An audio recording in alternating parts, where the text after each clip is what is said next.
Well, this here is the all-new Maruti Suzuki Swift, and I'm really excited to drive this car today because when I test drove the last version of this car, I said that this is all the premium hatchback that you will ever truly need. So is that a statement which also holds true for the new version of the car? And is it a car that you truly desire? And is it a car that you will truly want? We'll find out on the show today.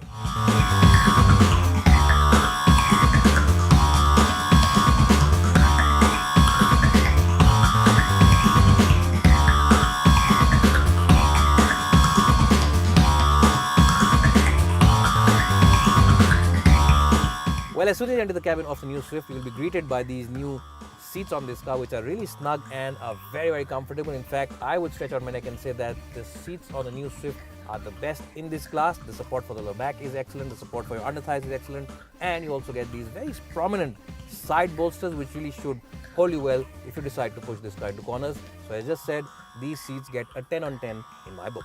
Apart from these seats, what you'll also appreciate is the overall design inside this car, because this car's cabin is a very youthful and a very sporty place to be in. If you are someone who does have a lot of extra energy, then you will really enjoy sitting in this car, because it is that kind of car. It really does make you feel good about yourself.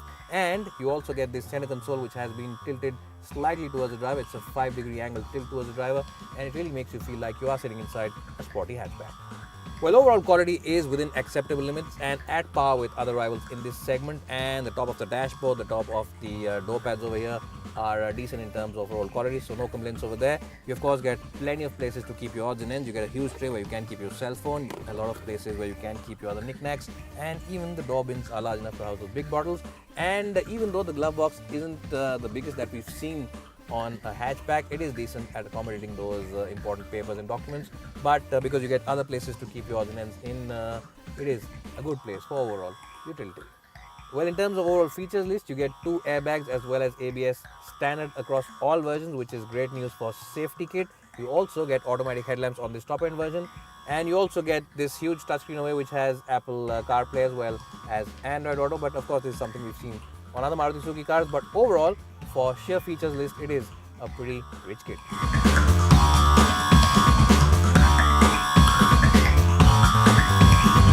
Well, so here I'm in the back seat of the new Swift, and I'm very happy to report that knee room is very good inside this car. In fact, compared to the old car, this car feels a whole lot better. Headroom also is more than sufficient for even someone who is about 5'10", for reference. And as always, I have adjusted the front seat for my height and driving position. There is loads of place below the front seats as well. And as I just said, knee room now is at par with other rivals in this segment, and very good compared to the last generation car. It is at par with its main rival, the Hyundai i20. Now, Maruti Suzuki has also widened this car marginally, so you can feel that space here. Having 3 occupants over here should not be a problem at all for those long journeys. There is a bit of a hump in the floor panel, but it's not too much because the footwells are accommodating and should be more than adequate for the feet of whoever is sitting in the middle. So for long distances or even for short ones, it is truly a 3-seater over here in the back. Well, special mention has to be made about these seats because the cushioning is absolutely spot on. You get excellent support for your under thighs, and the support for the lower back is also very good. And what's more is the fact that the hip as well as the knee angle is very good. You don't have a feeling of being sunk into these seats. You really do sit on top of them, and as I just said, the cushioning is absolutely spot on. So after a long journey in this car, you won't be coming out of it tired because you get excellent knee room, decent headroom, and also excellent cushioning from these seats.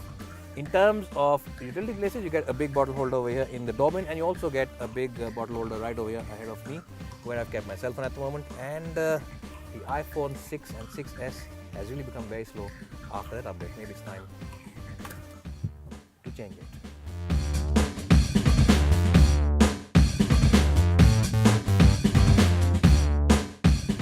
Well, so in terms of boot capacity, the new car comes with a 268-litre boot, which is a lot better than the outgoing car.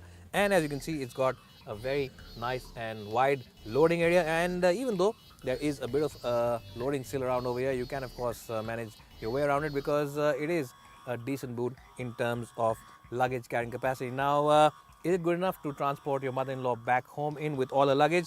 It is, but if she only carries her bags for 1 week. Anything more than that, and it'll be a bit of a struggle. What I'm trying to say is that it's good enough for 2 big suitcases, but anything more than that, you'll need an Innova following this car.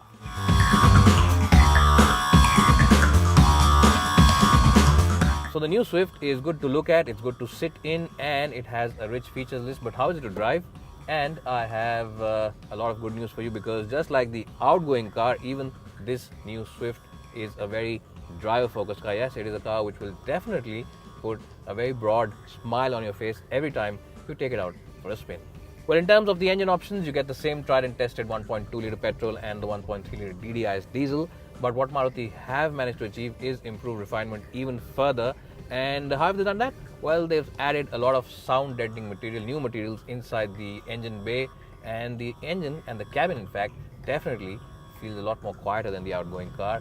And even when you are revving this engine hard, both the diesel and the petrol, the cabin remains well isolated from all the noises on the outside. Now, in terms of overall power delivery, the output figures are pretty much the same, but one area of big improvement is the fuel efficiency. The petrol engine delivers 22 kpl, while the diesel one will deliver in excess of 28 kpl, making it one of the best engines for sheer fuel efficiency. And these are figures for both the manual as well as the automatic, which shows you how well Maruti have managed to tune both the engines.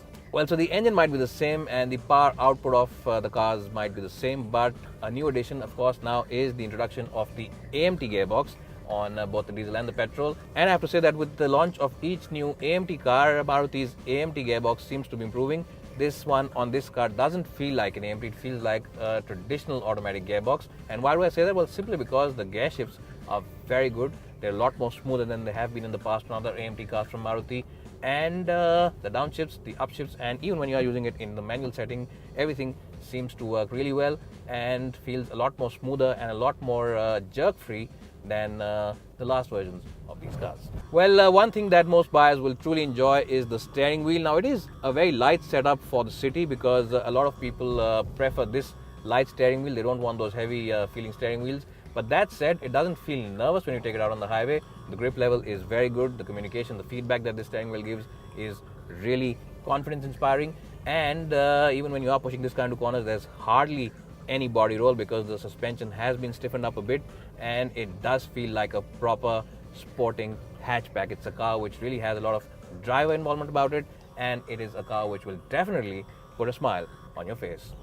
Well, not only is the steering wheel light on this car, you also get a very nimble chassis, and it's a car which simply loves to change lanes very quickly. It's a car which you will definitely enjoy taking out on the track. And what you'll also enjoy is the fact that the steering wheel has very, very good feedback. It's a crisp steering wheel, and I have really enjoyed it. It's a nice car to drive. It's a car which you will definitely like pelting around in those hilly sections of the mountains. Well, the manual gearboxes remain exactly the same, and the clutch setup also remains the same. So you get a light clutch on both the diesel and the petrol. And talking about the engines, I think the 1.2 litre K-series engine really is the pick between these two engines. Not only is it very good in terms of fuel efficiency, it's excellent for refinement, and its low-end responsiveness really makes it the better car to drive in the city. The diesel one, of course, is better for fuel efficiency, but it is now starting to become a little noisy inside the cabin, even though this car is definitely better than the outgoing Swift in terms of the noise isolation. So choosing between the diesel and the petrol, which one should you go for? I think the pick of the range now is the 1.2 litre petrol engine, because it is supreme in terms of refinement. It's also very good in terms of power delivery, especially towards the lower end of its band, making it a very good car for driving in the city. Well, what buyers will also appreciate is the fact that you get excellent visibility all across, and you get a good view from the back window as well. And even the view from the side view mirrors is pretty decent, so visibility isn't a concern on this car. You also sit up nicely perched up, because you get these high set seats, and these seats really do deserve special mention, because these seats are very relaxing and they're really comfortable. And on a long journey, you will come out of this car feeling rather comfortable and not tired in the least, because of these seats and this nice driving posture. Well, overall, in terms of ride and handling, I've always said that Maruti Suzuki engineers really find the best mix between sporty handling as well as a comfortable ride, and it's no different with the Swift. Yes, the suspension setup has been tuned more for handling and agility, but that said, this car never feels uncomfortable on the highway or even in the city, and you can easily negotiate over those badly patched up roads as well as those rumble strips without having to worry about them entering the cabin. And you will really enjoy taking this car out on the highway, because this car definitely feels a lot more stable than your last girlfriend did when you are driving it on the highway, and gives you a sense of reassurance and confidence when you're driving down doing speeds of about 90 or 100 kph. Well, so overall, is there any major negative about this car? Well, to be honest, I haven't managed to find anything which can be termed as a deal breaker, and the new Swift really is the total package. It's got the right amount of power, it's got the best fuel efficiency, it's got great refinement, and it really is a hoot to drive. And if you are someone who really does call himself a keen driver and buys a car for the sheer driving pleasure, then the new Swift is the car that you should go for in the premium hatchback space. It really is that good.